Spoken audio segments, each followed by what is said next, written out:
perjalanan timnas Indonesia menuju Piala Dunia masih panjang. Meski telah berhasil mengalahkan Tiongkok 1-0 di Stadion Gelora Bung Karno, namun hasil itu tidak bisa membuat Jai Ijaz dan kolega lolos otomatis ke Piala Dunia 2026. Karena kemenangan melawan Tiongkok tetap memastikan kaki Indonesia berada di jalan menuju Piala Dunia. Timnas dipastikan lolos ke putaran 4 kualifikasi Piala Dunia zona Asia. Karena Tiongkok dan Bahrain gagal meraih poin, sehingga mereka berada di peringkat 5 dan 6 dengan koleksi 9 poin. Selisih 3 angka dari Indonesia yang ada di posisi keempat. Perjuangan yang sangat berat tentunya harus dilalui anak asuh Patrick Kluivert.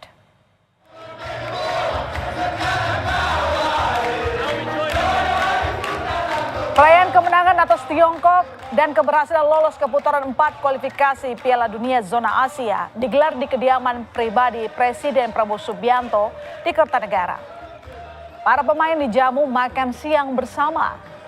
Tidak ketinggalan di sela makan siang, pemain dan official tim berjoget Gemu Famire di hadapan Presiden.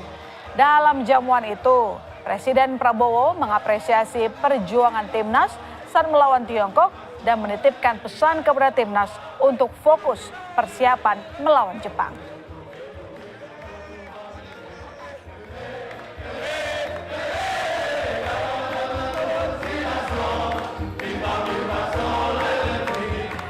Di kesempatan yang sama, pemain timnas Indonesia mendapat hadiah jam tangan mewah usai mengalahkan Tiongkok. Hadiah jam tangan ini diunggah Justin Hubner di akun Instagramnya. Justin Hubner memperlihatkan sebuah goodie bag berisi jam tangan Rolex dalam perjalanan di bis.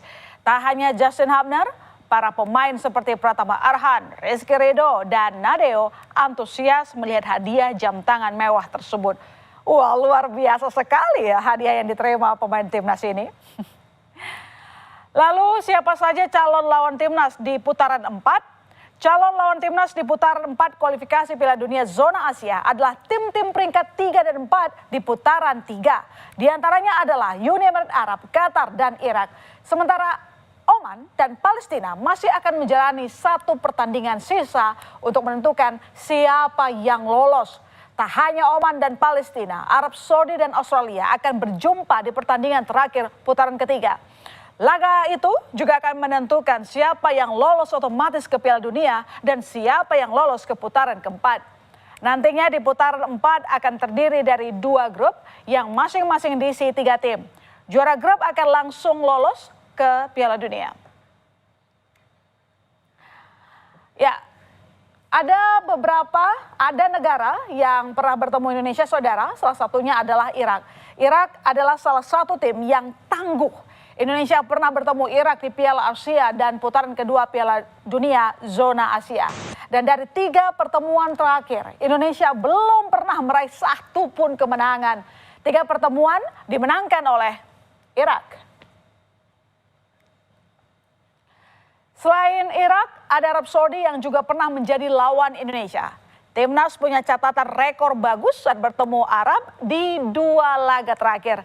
Indonesia mampu menahan imbang Arab 1-1 di markas Arab Saudi dan mengalahkan Arab di GBK 2-0. Untuk mengantisipasi lawan-lawan skuad Garuda di putaran 4 nanti, rangkaian uji coba telah digendakan PSSI. Setidaknya ada 2 laga uji coba yang dipersiapkan PSSI di bulan September mendatang. Nantinya, timnas akan melakoni uji coba melawan Kuwait dan Lebanon. 2 negara ini dipilih bukan tanpa alasan. Karena diperkirakan lawan-lawan skuad Garuda di putaran 4 nanti berasal dari kawasan Timur Tengah. PSSI menyiapkan langkah awal ini agar timnas Indonesia dapat mempelajari kekuatan calon lawan. Tadi Bapak Presiden pesan jangan minder, kita bangsa besar, kita harus berani lawan semua.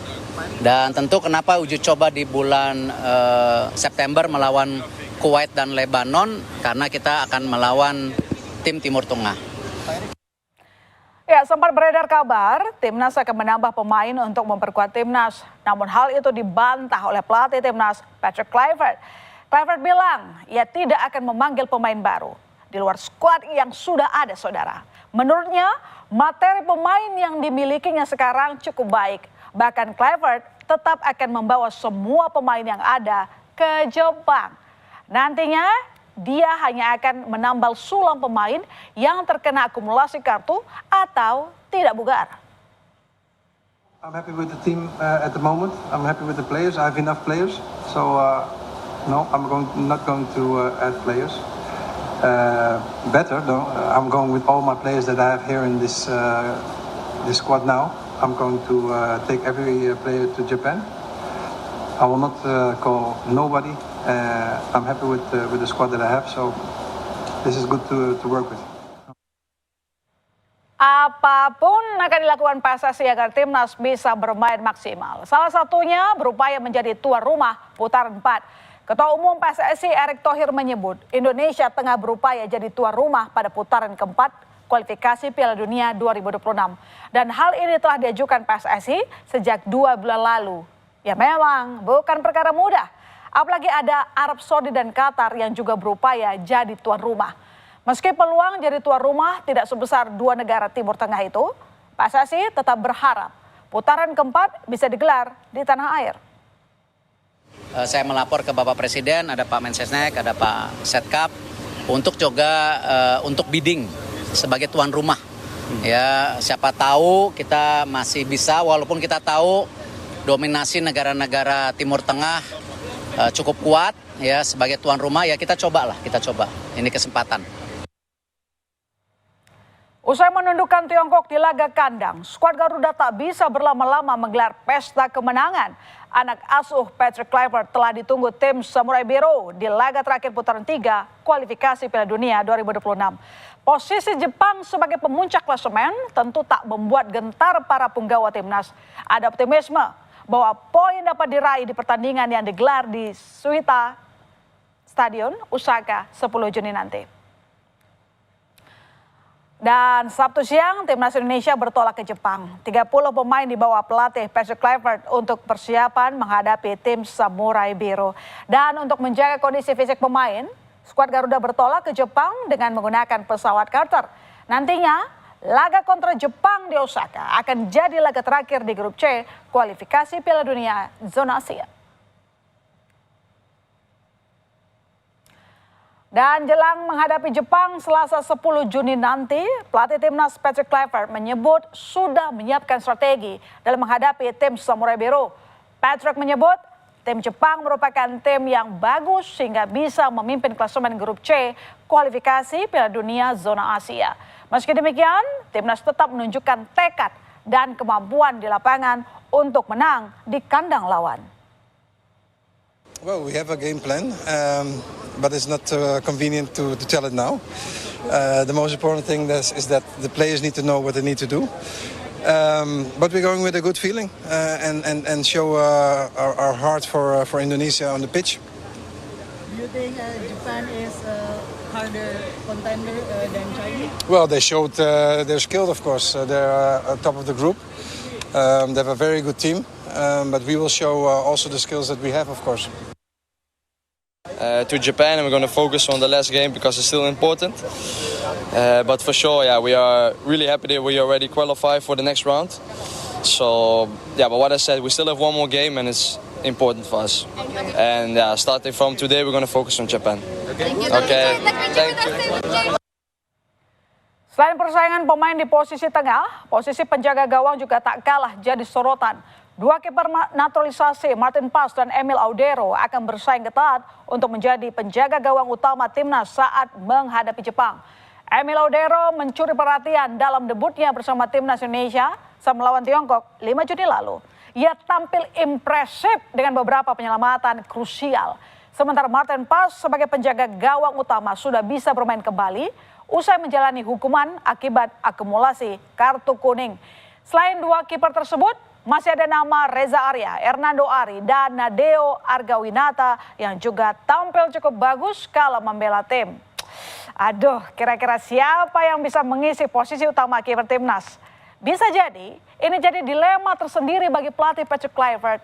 Namun keputusan akhir akan sangat bergantung pada strategi pelatih serta kondisi terkini kedua pemain jelang pertandingan nanti. Sementara di laga melawan Jepang nanti, manajer timnas Sumarji menyebut ada satu pemain timnas yang absen karena akumulasi kartu kuning. Santer kabar, pemain tersebut adalah gelandang Ivar Jenner. Sebelumnya, Jenner mendapatkan kartu kuning saat timnas Indonesia menang 1-0 atas Tiongkok di Stadion Utama Gelora Bung Karno, Kamis 5 Juni lalu.